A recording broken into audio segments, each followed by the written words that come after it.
In front of me is Samsung Galaxy A17, and today I would like to show you how you can turn on or off Suggest Text Corrections option.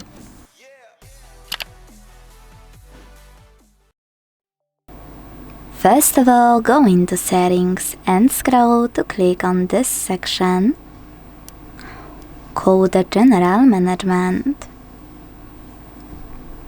Now select Samsung Keyboard Settings and when you're ready, choose Predictive Text. Sorry, misclick.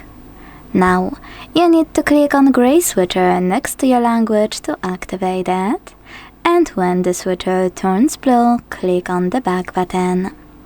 As you can see, all of those options appeared. To enable Suggest Text Corrections, tap on Auto Spell Check and use gray switcher next to your language again.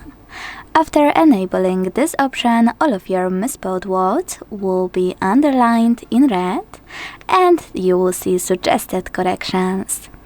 If you will ever wanna disable it, use the same switcher until it's gray. Thanks so much for watching. If you enjoyed this video, leave a like, comment and subscribe. Bye!